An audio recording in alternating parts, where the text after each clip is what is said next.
오늘 하나님이 주시는 말씀은 누가복음 8장 22절 바람과 풍랑을 잠잠케 하시는 예수님 말씀입니다. 어, 우리가 조금 전에 불렀던 내 평생에 가는 길은 제가 참 좋아하는 찬양인데요. 이 찬양을 작사하신 분은 무디를 도와서 복음 전도를 하시는 분이셨습니다. 변호사이기도 하셨지만 무디를 도와서 재정적인 부분이라 서류 부분들을 많이 도우시는 분이셨고요.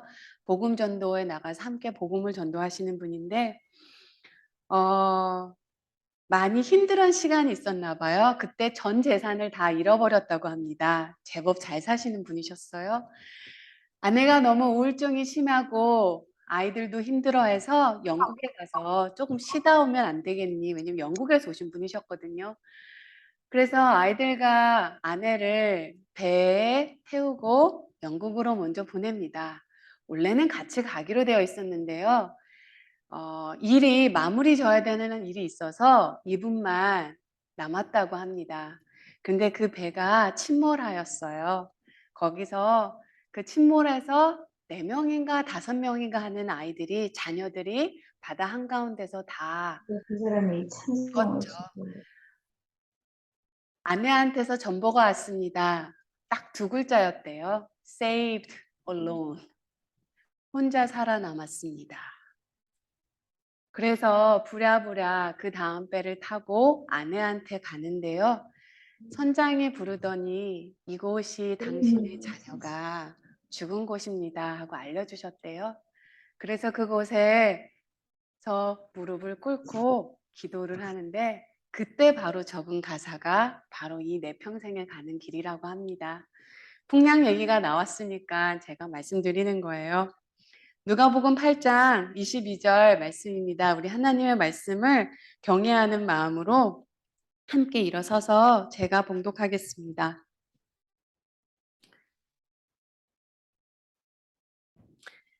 하루는 제자들과 함께 배에 오르사 그들에게 이르시되 호수 저편으로 건너가자 하시매 이에 떠나 행선할 때에 예수께서 잠이 드셨더니 마침 강풍이 호수로 내리침에 배에 물이 가득하게 되어 위태한지라.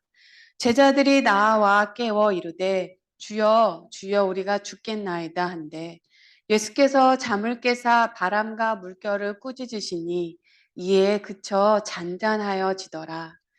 제자들에게 이르시되 너희 믿음이 어디 있느냐 하시니 그들이 두려워하고 놀랍게 여겨 서로 말하되 그가 누구시기에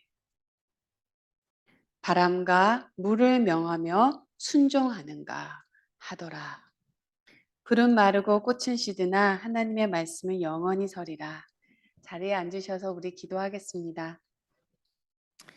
하나님, 감당할 수 없는 자리에 섰나이다.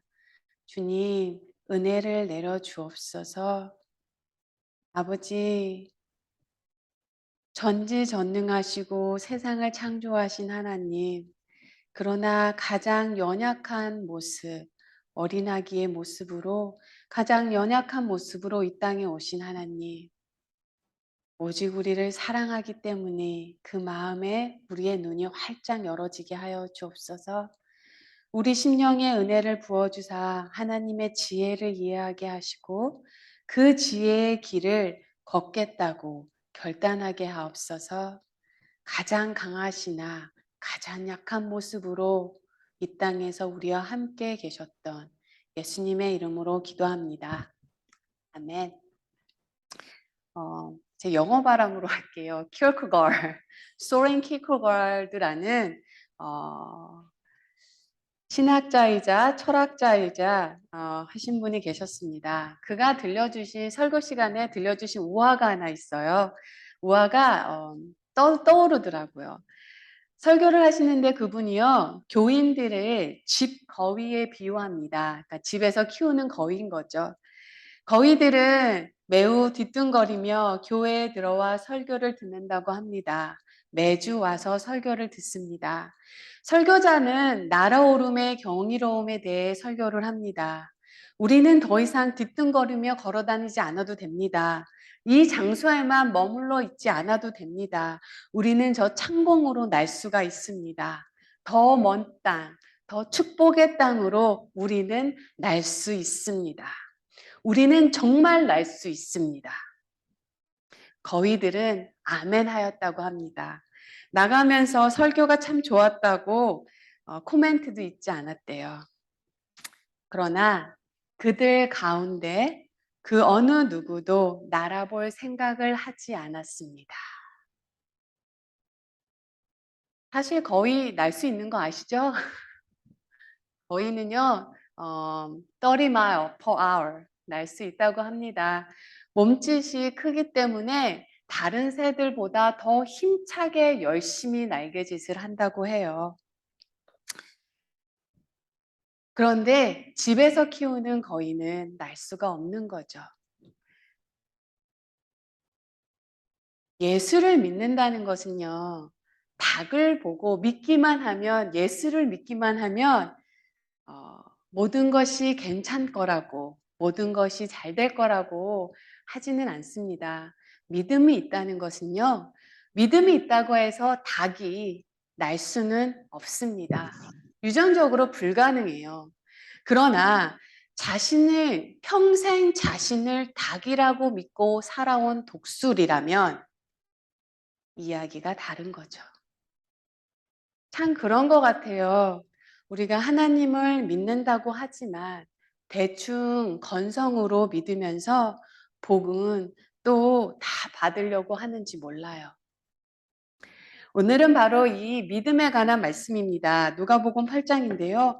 폭풍 가운데 제자들이 예수님과 배에 있습니다. 그리고 바람과 바다를 잔잔케 하시는 예수님 사건은요, 예수님을 따르는 자들에게 겪어야 돼야 될 위험이라고 볼 수 있어도 좋을 것 같습니다. 큰 풍랑과 물결은 제자들의 삶을 총체적으로 뒤흔드는 상황이라고 볼 수 있습니다. 우리가 아마 지난 시절에 이런 때가 한 번씩 있으셨을 거예요. 24절, 25절을 다시 한번 읽겠습니다. 제자들이 나와 깨어 이르시되 주여 주여 우리가 죽겠나이다. 한데 예수께서 잠을 깨사 바람과 물결을 꾸짖으시니 이에 그쳐 잔잔하여지더라. 제자들에게 이르시되 너희 믿음이 어디에 있느냐 하시니 그들이 두려워하고 놀랍게 여겨 서로 말하되 그가 누구이기에 바람과 물을 명하며 순종하는가 하더라. 이 본문에서요, 가장 흥미로운 질문 두 개가 있습니다. 하나는 예수님께서 질문하신 너희 믿음이 어디에 있는가? Where is your faith? 또 다른 질문은 제자들이 한 질문입니다. 도대체 이분이 누구시기에? 이 두 개의 질문에 삶의 풍랑 속에서 우리가 어떻게 믿음으로 반응할 수 있는지를 알 수 있습니다. 가장 먼저 예수님께서는요, 너희 믿음이 어디 있느냐라고 물어보셨을 때, 여기서 믿음은 아마도 우리가 생각하는 것과 다를 수 있음을 보여줍니다. 예수님이요, 너희 믿음이 어디 있느냐라는 질문으로 우리가 가장 먼저 알 수 있는 것은 믿음은요, 의도적인 행동이라는 겁니다. 의도적으로 우리 안에서 뭔가 결단이 있어야 된다는 거예요. 보시면 예수님은요, 너희는 왜 믿지 못하느냐? 너희는 왜 믿음이 없느냐? 하지 않으셨어요. 제자들은 믿음으로 반응하지 못하였음에도 주님은 왜 믿지 않느냐? 그렇게 말씀하지 않으셨어요. 그래서 저희 역시요, 혹시 삶의 풍랑 속에 누군가가 있는데 믿음으로 반응하지 못할 때요, 왜 믿지 못하냐고 말하지 않으셨으면 합니다. 그리고 오늘 설교를 잘 들으시고요, 어떻게 그때 반응해야 되는지 잘 기억해 두시는 것도 좋을 것 같아요. 예수님은요, 믿음이 없는 것이 아니라, 믿음이 부족한 것이 아니라, 예수님 그분에 대해 우리가 알고 있는 것을 찾아내라는 것입니다.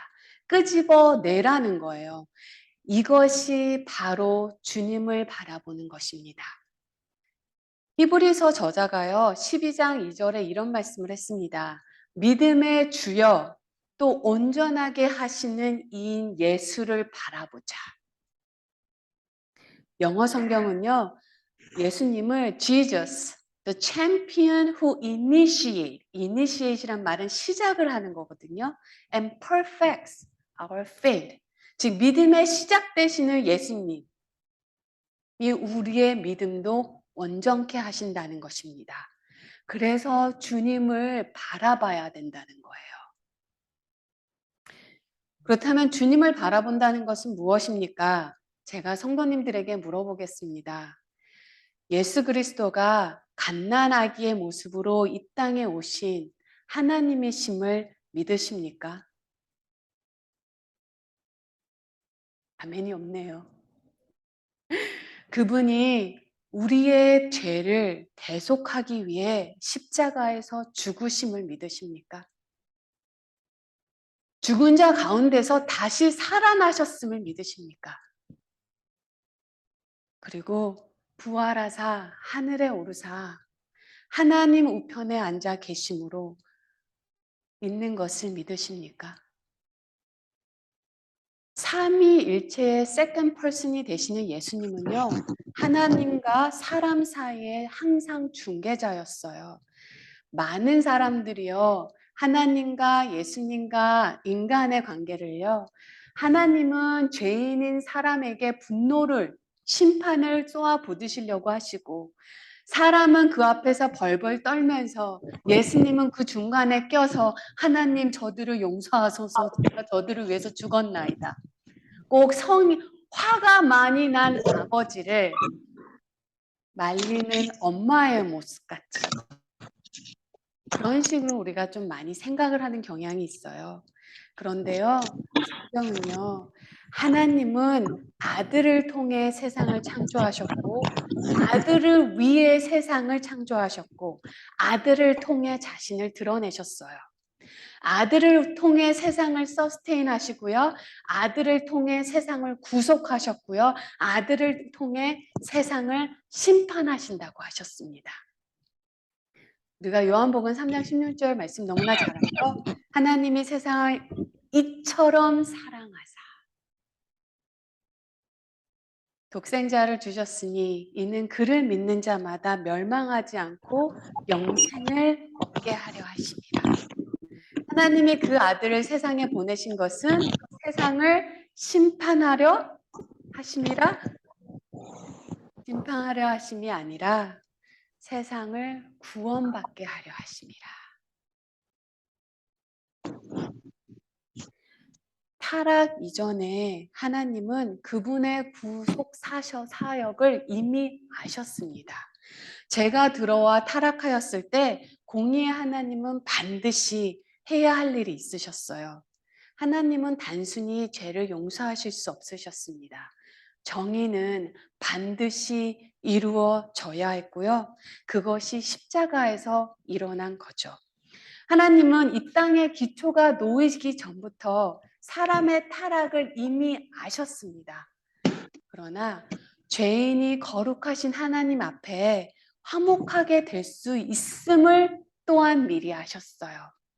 그리고요, 그렇게 함으로써요, 세상의 모든 사람들이 하나님의 모든 속성, 그 구속 사역을 통해 드러나게 하셨습니다. 그것은 다른 어떤 방법으로도 드러낼 수 없었다는 거예요. 십자가 복음으로 우리는 하나님을 보았고요. 그분의 공의를 보았습니다. 죄를 심판하시는 그분의 공의를 보았고요. 그분의 자비를 보았습니다. 바로 죄를 용서하시는 그분의 진실을, 그분의 자비와 사랑을 모든 사람들이 볼 수 있게 하신 것입니다. 그 모든 것을 십자가에서 보여주신 거예요. 사람은요, 하나님의 형상으로 지어져서 선한 일 하고 싶고 좋은 일 하고 싶고 애정을 가지고 있습니다. 또한 우리 안에 죄성이 있기 때문에요. 사람은요, 욕하고 싶고, 억울한 일 당하면 복수하고 싶고, 소리 지르고 싶고요, 미워하고 싶고, 용서하고 싶어 하지 않아요. 저는 그래서 사람을 가장 헷갈리게 하는 것이 휴머니즘 같습니다. 왜냐면 자기가 선한 일을 하고 있다고, 내가 선하다고 착각하게 만들 수 있기 때문이죠. 그러나 하나님, 성부 하나님, 성자 하나님, 성령 하나님은 거룩하신 분이시고 우리는 그렇지 않다는 거예요. 말과 행동과 생각, 세상에서 가장 부패한 것이 사람의 마음이라고 했습니다. 우리가 죄를 지었다는 게 아니에요. 우리는 죄 밖에 지은 것이 없습니다. 하나님과 멀어졌고 예수 그리스도를 통해 보여주신 하나님의 긍휼을 떠나서는 우리에게 남은 것은 우리에게 부어질 하나님의 진노밖에 없었어요.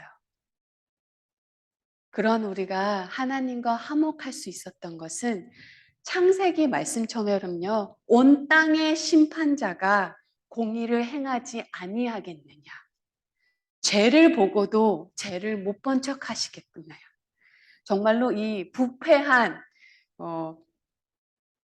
어느 검사님이 목사님이 되셔서 하시는 말씀이 뇌물을 많이 먹은 검사를 쥐약 먹은 검사라고 하더라고요.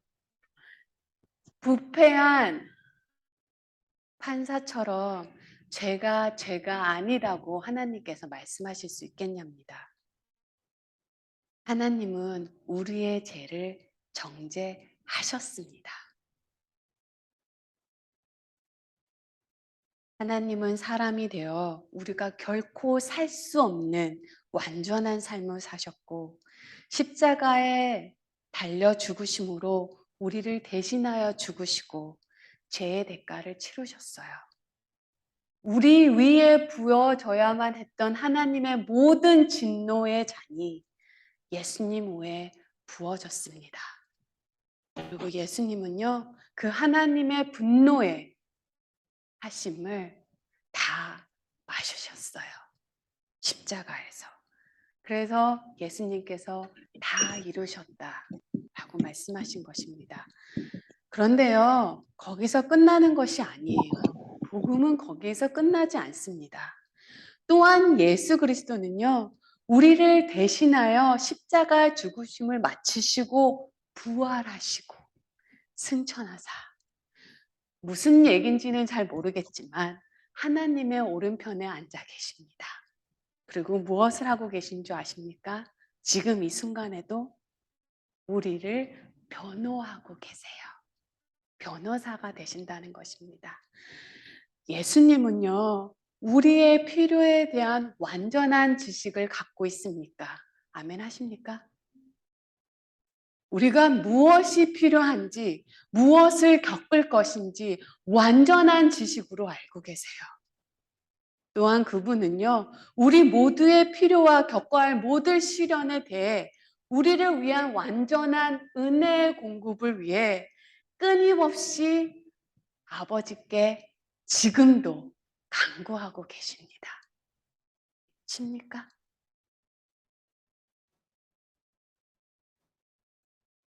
그래서 풍랑을 만났을 때 우리가 예수님께 달려가는 겁니다. 그게 믿음이에요.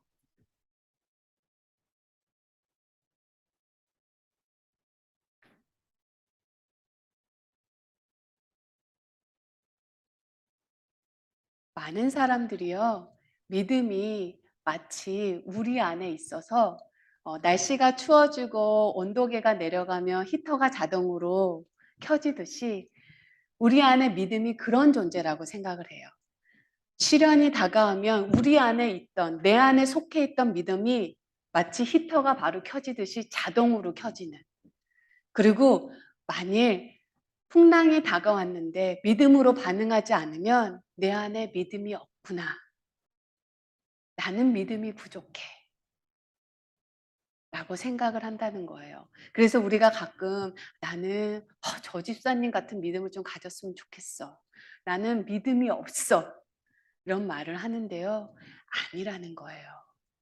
이미 네가 나를 알고 있는 하시는 것입니다. 남이 감당하지 못하는 것을 능히 이루어 가시는 위에서 오는 힘이 있습니다. 믿으십니까? 위에서 오는 힘이 있는 것을 맛본 사람은요, 무슨 일에든지 하나님을 찾게 되어 있어요. 그게 믿음이고요. 그게 주님을 바라보는 것입니다. 히터가 켜지듯이 자동으로 우리 안에서 켜지는 게 아니에요. 바로 주님께 달려가는 겁니다. 두 번째로 주님을 믿음은요. 즉 주님을 바라본다는 것은 아까 말한 것처럼 의도적인 행동으로 우리 안에서 끄집어내야 되는 것처럼요. 또한 예수님 그분에 대해서 알고 있는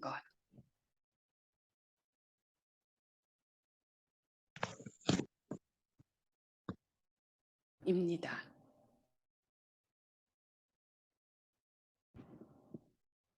마지막으로요. 바로 우리를 향한 하나님의 사랑을 기억하는 거예요. 하나님이 우리를 얼마나 사랑하시는지 기억하십니까? 바로 그것을 기억하는 것이 주님한테 달려가는 거예요. 왜냐면요, 같은 본문을요, 마가복음 4장에서도 다루는데, 마가복음 4장에서는요, 제자들이 선생님, 우리가 죽게 되었는데 아무렇지도 않으십니까? 라고 앞에다. 이 말은요, 주님, 제가 걱정되지도 않으십니까?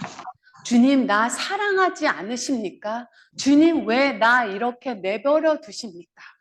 왜 아무것도 하지 않으십니까? 라고 말한다는 거죠. 사실 제자들은 모를 수 있어요. 아직까지는. 그러나 우리는 알고 있잖아요. 하나님이 우리를 얼마나 사랑하시는지. 제자들이 본 것은요. 5,000명을 먹이시고 4,000명을 먹이시고 근데 사실 죽은 자를 살리는 걸 봤거든요. 그걸 봤어요. 제자들도. 예수님이 물으시는 것입니다. 너 내가 5,000명을 먹이는 걸 보지 않았느냐? 내가 4,000명을 먹이는 걸 보지 않았느냐? 내가 죽은 자를 살리는 걸 너희가 보지 않았느냐? 내가 병든 자를 살리는 것을 보지 않았느냐? 내가 너희를 사랑한다는 것을 내가 말한 걸 너희가 듣지 않았느냐? 무엇을 보고 있느냐? 그런 내가 너와 함께 있지 않느냐? 아멘. 사실 그것을 기억했으면요, 제자들은요, 맞아. 죽은 자를 살리신 이가 우리와 함께 있는데, 5,000명을 먹이신 이가 4,000명을 먹이신 이가 나와 함께 있는데, 나병한 자를, 중풍한 자를 외면하지 않으시고, 고치신 그분이 나와 함께 있는데, 예수님이 나를 여기서 이렇게 죽게 하실까? 그 반응이 나왔어야 됐었어요. 그러나 또한 사실 제자들보다 우리는 더 큰 사랑을 알 수 있습니다. 제자들은요, 아직 십자가 사랑을 보지 못했기 때문이죠. 그러나 우리는 십자가 사랑을 보았잖아요. 우리는 알고 있잖아요. 로마서에 보면요, 사도 바울이 얼마나 많이 We know라는 말을 많이 하는 줄 아십니까? We know already. We know this. 기억하라는 거예요. 하나님이 우리를 얼마나 사랑하시는지. 세상에서 십자가 죽음만큼 더 큰 풍랑이 있겠습니까? 그 풍랑 속으로 예수님은 들어가셨어요. 그냥 머리를 갖다 대셨어요. 그리고 아버지의 진노의 풍랑을 다 받으시고 씻기셨어요. 사랑하시니까. 제자들은 흔들릴 수 있습니다. 그러나 우리는 더 큰 증거를 보았다는 거예요. 너희 믿음이 어디에 있느냐?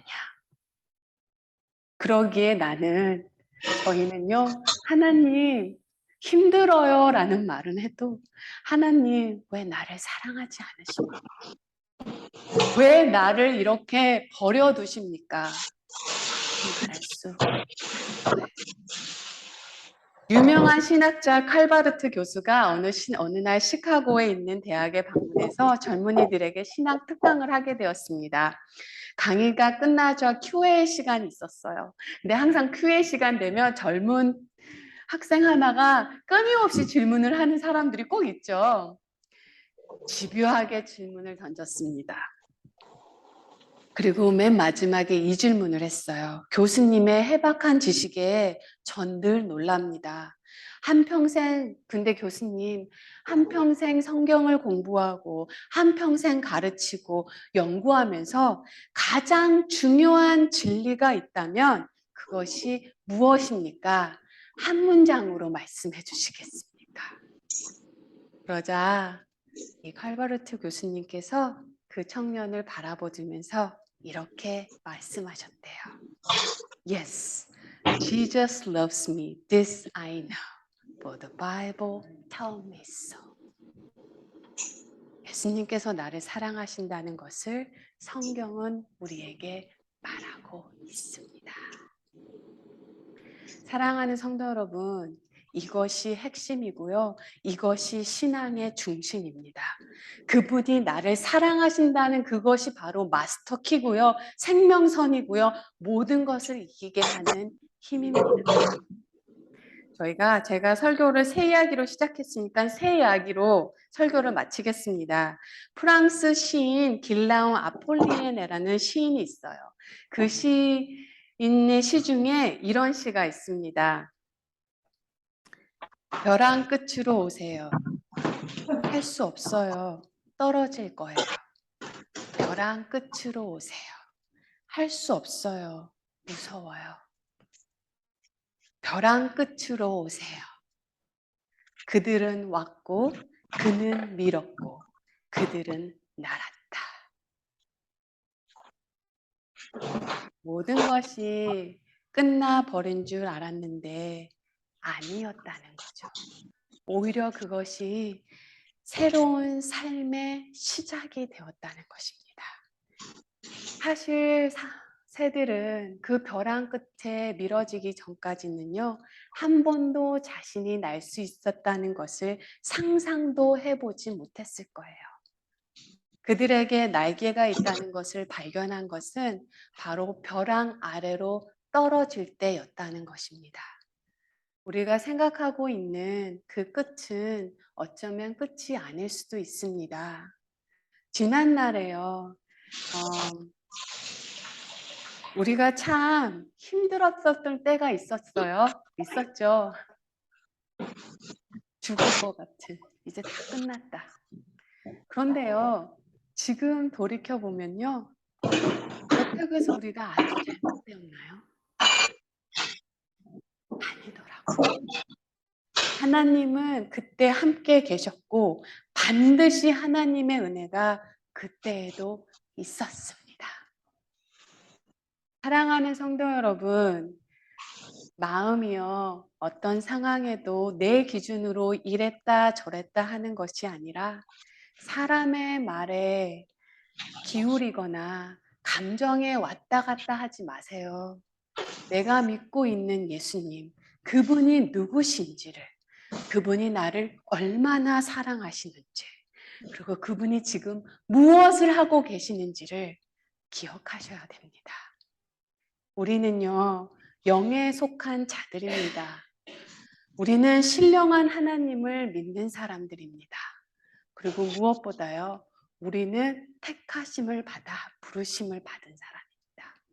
무엇보다 합력해서 선을 이루게 하심을 사도 바울이 말했습니다. 너희가 알고 있지 않느냐. 그런 신령한 권세가 있다는 것을 확증하며 오늘도 그 하나님의 사랑 꽉 붙잡고요. 이 한 주간도 성령 안에서 넉넉히 이기는 삶 사는 저와 여러분 되시기를 예수님의 이름으로 간절히 기도합니다.